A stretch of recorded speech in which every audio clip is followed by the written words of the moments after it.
Maka kemudian kita kembali kepada proses kita, bahwasanya proses kita ketika kemudian kita melakukan perubahan, dan ketika kemudian kita akhirnya ingin berubah karena ingin melewati satu metamorfosa, karena kehidupan kita dulunya ada yang ninggalin sholat. Mungkin antum di antara antum masih suka godain perempuan di pinggir jalan. Kok pada senyum-senyum, mah bahaya kan? Mungkin kehidupan antum yang kemudian pernah minum comyang. Kok tahu comyang? Ini yang saya orang Jawa. Maka kemudian semuanya itu harus melakukan perubahan ketika semua kehidupan kita penuh dengan lambaran catatan hitam dan goresan hitam. Dan perubahan itulah yang kita harus pahami. Kenapa? Karena berubah itu juga harus pakai ilmu. Berubah itu tidak semata-merta berubah sebagaimana kita melihat film ketika kemudian anak-anak kecil ditontoni dengan tantangan kartun, berubah total sebagaimana Power Ranger, berubah total, sudah selesai. Nggak kayak gitu Islam.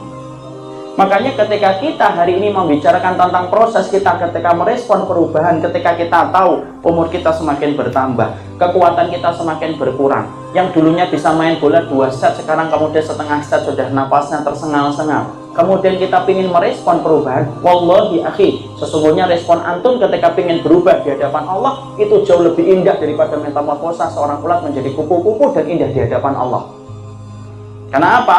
Karena siapapun yang ingin berubah ketika dia dalam keadaan yang salah, siapapun yang berubah, tidak ada zat yang paling menghargai perbuatan ketika orang itu berubah kecuali Allah.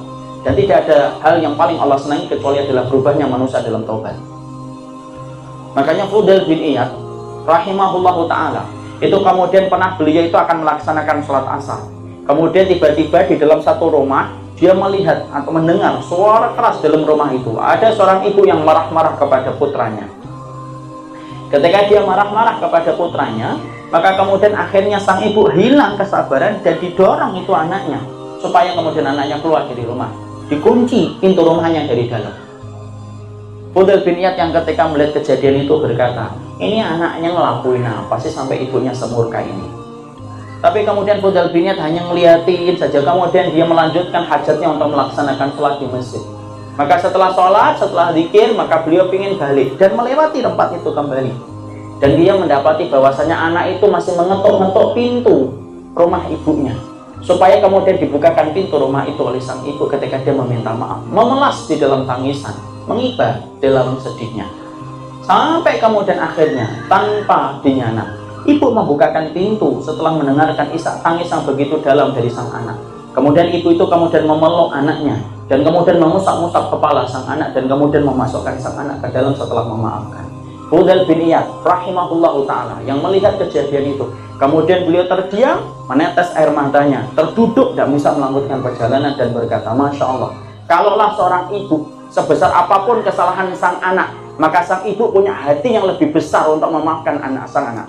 Kalaulah seorang anak dihujat seluruh dunia, maka sang ibu akan berdiri di samping sang anak ketika rasa cintanya begitu besar dan selalu memaafkan sebesar apapun kesalahan sang anak. Bagaimana dengan Rob yang menciptakan seluruh itu di atas muka bumi ketika mendapat kesalahan manusia? Tadium nangis gitu ya. Disitulah kita paham akhir-akhir. Siapapun di antara kita mungkin ada yang pernah melakukan dosa. Bukan mungkin, pasti kita melakukan dosa. Yang ngomong pun tidak lepas dari banyak dosa dan kemaksiatan.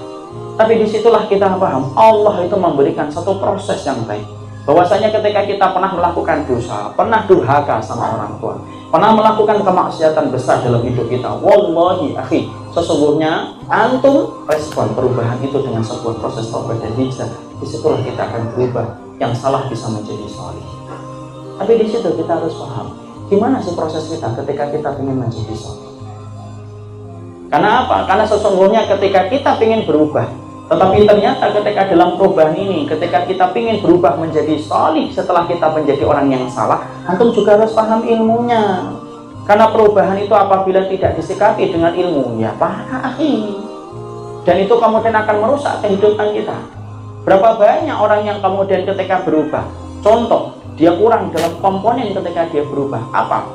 Dia tidak mendatangi majelis ilmu ketika berubah. Berapa lama kekuatan kita ketika kita hijrah, ketika tidak ditopang dengan ilmu? Sebentar akhi, paling-paling hanya menjadi semangat semusim dan hilang dalam banyak musim. Kenapa? Perjalanan hijrahnya tidak ditopang dengan ilmu untuk menguatkan dan mencari proses hijrahnya. Disitulah kita paham kita dalam hijrah itu harus disikapi dengan ilmu.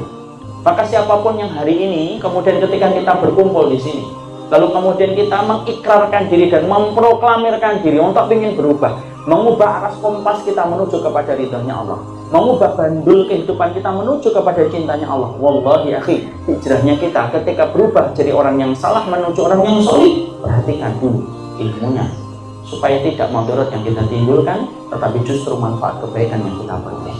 Dan disitulah kita harus memahami dalam kesempatan hari ini poin-poin yang sering terlewatkan ketika proses kita berubah dari yang salah menuju kepada orang yang soleh. Karena proses hijrah itu bukan proses sebentar, proses panjang dalam kehidupan itu proses hijrah. Dan disitulah kita paham komponen harus diperhatikan.